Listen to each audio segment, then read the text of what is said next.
Hello दोस्तों, नमस्कार। मेरे चैनल साउदर्न रेलवे शिया में आपका स्वागत है। जैसा कि आप लोगों ने थंबनेल में देखा होगा कि RRC group D Chennai zone special मैंने आज जो कि डिटेल सभी आंकड़े के हिसाब से जो चेन्नई जोन का जो एक विश्लेषण किया है। तो दोस्तों, मैं आज चेन्नई जोन की वेटिंग के बारे में आपसे डिस्कस करूंगा कि चेन्नई जोन में आने वाली वेटिंग कब तक आ सकती है, कितनी सीट वैकेंट है या कितने को ज्वाइनिंग हो चुका।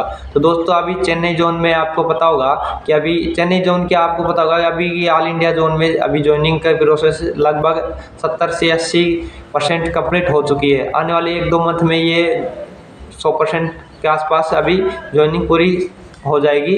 और उसके बाद जो भी सीट वैकेंट रहती है या किसी ने ज्वाइन नहीं किया, ज्वाइन करने के बाद छोड़ देता है, तो उसके बाद वेटिंग लिस्ट आने की बारी होती है। तो दोस्तों, चेन्नई जोन का क्या है कि अभी चेन्नई जोन में 900 सीट आसपास 900 सीट के आसपास अभी सीट तो पैनल फर्स्ट और पैनल सेकंड आने के बाद अभी वैकेंट है।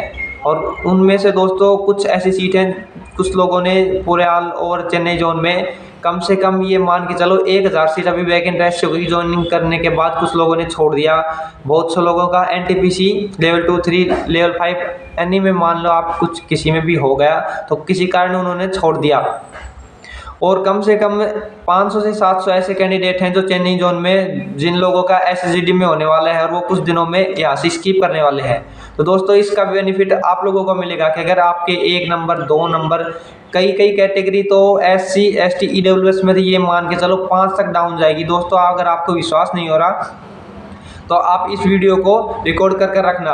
अगर वेटिंग लिस्ट नहीं आए तो ये बताना कि मैं फ्रॉड हूँ या मैं झूठ बोल रहा हूँ। तो दोस्तों, 5 से 6 नंबर तक है ना, एससी एसटी ईडब्ल्यूएस की जो भी मिनिमम फिजिकल कट ऑफ रही थी उस पर आपका सिलेक्शन नहीं हो तो मेरे चैनल पर अगर आप जो बोल सकते हो बोलना, क्योंकि मैंने जो भी ये डिटेल आपको बताई है ये एकदम ऑथेंटिक डिटेल है और पिछले अनुमान, पिछले के आंकड़ों के अनुमान है। तो दोस्तों, आपको पता है पिछली बार 2900 सीट 2989 सीट के आसपास 2900 सीट थी और उसमें 24 पैनल आए थे। और आपको पता हो उसमें 6 तो रिप्लेसमेंट पैनल आए थे। 24 पैनल के बाद 6 रिप्लेसमेंट पैनल आए थे और उस टाइम इतनी वैकेंसी का कोई वो इशू नहीं था। और बहुत ज़्यादा क्या प्रॉब्लम थी, कोरोना आ गया और वैकेंसी कोई छोड़ नहीं रहा था। जैसा भी काम करवा रहे थे सभी काम कर रहे थे, क्योंकि साथ में पैरेलल कोई वैकेंसी नहीं आ रही थी। और इस बार दोस्तों कुछ अलग सिस्टम है। एसएसजीडी आ गई, यूपी पुलिस आ गई, Rajasthan police, Haryana police, Delhi police और एमटीएस या फिर एनटीपीसी, सबसे बड़ी एनटीपीसी भर्ती की है। और स्टेट वाइज पुलिस हमेशा चलती रहती है, कब का किसी का किस में होगा, कभी किसी होगा तो वो ज्वाइन करने के बाद 1-2 महीने के बाद या 3 महीने के बाद छोड़ देता है। अगर वैकेंसी आ रही हो तो टाइम पे वो छोड़ देता है। तो दोस्तों, आप जो भी 1-2 नंबर 3 नंबर से रह रहे हो तो आपको निराश होने की जरूरत नहीं है। आपका 3 से 4 मंथ के अंदर आपकी वेटिंग कंफर्म आएगी। आप ये मान के चलो कि आपकी चेन्नई जोन की, क्योंकि चेन्नई जोन में जो मैंने आंकड़े का एनालिसिस किया है। तो दोस्तों, अगर आप ये सोच रहे हो कि अगर मैं लगने के बाद एनालिसिस करने लगा, नहीं दोस्तों, मैंने 2018 में एक बार यूट्यूब चैनल स्टार्ट किया था, लेकिन मुझे पढ़ाई के कारण डिस्टर्ब होने लगा तो मैंने यूट्यूब चैनल छोड़ दिया और अभी मैंने नया यूट्यूब चैनल बनाया है।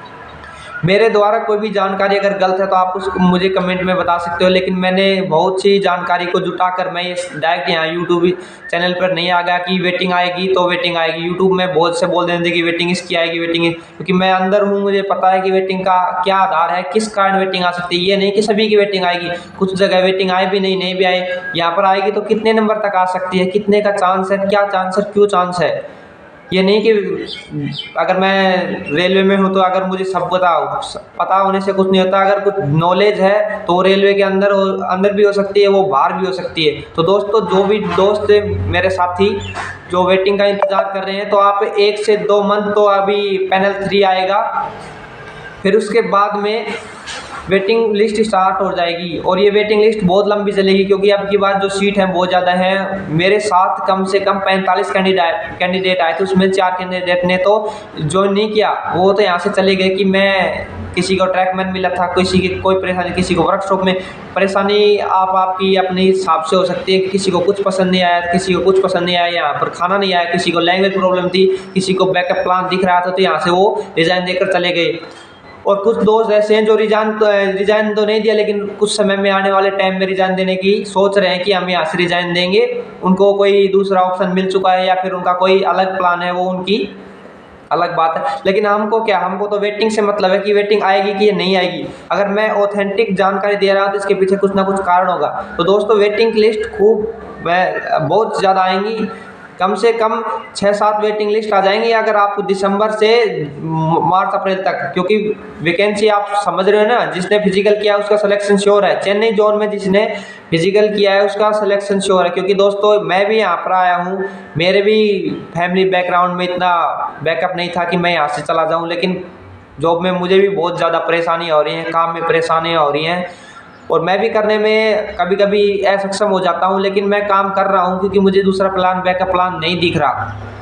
इस हिसाब से बहुत से कैंडिडेट हैं, किसी ने तो म्यूचुअल करा लिया या तो पैसे देकर म्यूचुअल करा लिया, यहाँ से छोड़कर चले गए, और या किसी और की तैयारी कर रहे हैं, उसको पता है कि मेरा सिलेक्शन हो जाएगा तो वहाँ से चले गए। क्योंकि दोस्तों आपको बता देता हूँ, ग्रुप डी में जो 17 पोस्ट है उसमें 5 से 7 पोस्ट तो बहुत अच्छी हैं, और बाद में पोस्ट तो सभी भी भारत में कोई सी पोस्ट ऐसी नहीं जो बेकार है। क्योंकि आज बेरोजगारी के टाइम में अगर कोई नौकरी मिल रही है तो सबसे बड़ी बात यह है कि नौकरी मिल गई। नौकरी मिलने के बाद आपको पता लगता है कि यार ये काम मेरे से नहीं होगा, मैं ये नहीं कर सकता, मैं ये नहीं कर सकता, तो आपको बाद का डेफिनेशन है। उससे पहले अगर अदरवाइज आपको नौकरी चाहिए तो आपकी नौकरी तो कंफर्म मिल जाएगी अगर आपने ग्रुप डी में फिजिकल किया है। फिजिकल करने के बाद आपका सिलेक्शन श्योर है। ये कोई वो नहीं है कि अगर आपका, मैं अदर जोन की गारंटी नहीं लेता और मैंने अभी उनका आंकड़ा नहीं देखा दोस्तों, मैं झूठ नहीं बोल रहा, लेकिन चेन्नई जोन की मैं ये कह रहा हूं कि आप इस वीडियो को डाउनलोड कर लेना और वेटिंग लिस्ट आए ना उस दिन इस वीडियो को देखना कि ये बंदा इसमें अगर कुछ सच्चाई है तो रियल बात है। मैं वैसे फेंक नहीं रहा कि वेटिंग लिस्ट आएगी, मैंने वीडियो बनाने के लिए, सब्सक्राइब बढ़ाने के लिए कुछ नहीं है। अगर आपको मेरी जो भी बताई जानकारी लगे तो उसको सब्सक्राइब करें, लाइक करें एंड शेयर करें। तो दोस्तों मैं वेटिंग लिस्ट के बारे में बात करता हूँ। वेटिंग लिस्ट कम से कम आप ये मान के चलो, जो भी वेटिंग लिस्ट का इंतजार करें 4 मंथ के अंदर आपको वेटिंग लिस्ट आपको देखने की मिल जाएगी, क्योंकि चेन्नई जोन में सबसे ज़्यादा फास्ट कार वो हो रही है। वेटिंग लिस्ट की तो छोड़ो, आप वैकेंसी भी कम से कम 22,000 तो ग्रुप डी के पद चेन्नई जोन में खाली है। यहाँ पर हमारे स्टेशन पे यहाँ पर 15 कैंडिडेट की जरूरत है, लेकिन हमें 2 को ही यहाँ पर अभी पोस्टेड किया है। तो बता रहे हैं कि नेक्स्ट वैकेंसी में उनको पोस्टेड किया जाएगा, कम से कम 2 साल लग सकते हैं। साल का तो बता नहीं सकता, लेकिन जल्दी भी हो जाए, क्योंकि 2018 में भर्ती आई थी, उसका 2018 में प्रोसेस होकर 2019 में उसको ज्वाइनिंग दे दिया गया था। तो दोस्तों क्योंकि 2019 वाली वैकेंसी के बाद में कोरोना आ गया, 2 साल कोरोना आने के बाद में सरकार चुनाव, अगर बहुत सी परेशानी आ गई, उसके बाद में इसका प्रोसेस लेंथ तो मतलब बहुत ज़्यादा हो गया, 5 साल के अंदर हो गई।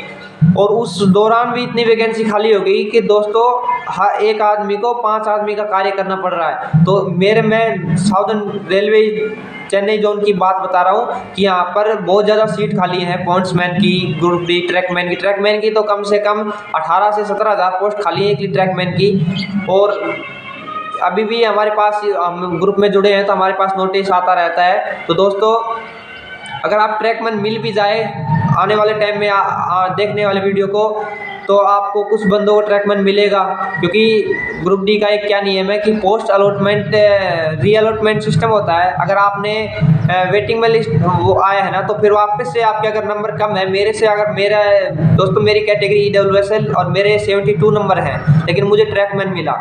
ये ग्रुप डी का एक क्या सिस्टम है। मेरा मेडिकल स्टैंडर्ड A2 था, मैंने मेडिकल के बारे में भी आपको वीडियो बता दी कि दोस्तों क्या प्रोसेस है, क्या सिस्टम है। अगर आपको और भी जानकारी चाहिए railway, RRC group D, RPF, NTPC के बारे में, अन्य भर्ती के बारे में, तो आप मेरे चैनल पर कमेंट कर सकते हैं कि इस बारे में ये क्या डिटेल है। तो आप अगर टाइम मिला, अगर ड्यूटी से अभी मुझे टाइम मिला तो मैं उसके बारे में एक वीडियो बना दूंगा, उसके बारे में देख के एनालिसिस करके। तो दोस्तों मेरे द्वारा जो भी जानकारी अगर आपको अच्छी लगे तो चैनल को सब्सक्राइब जरूर करें, और आने वाली हर अपडेट के लिए चैनल को बेल आइकन प्रेस करें। और थैंक यू, धन्यवाद दोस्तों।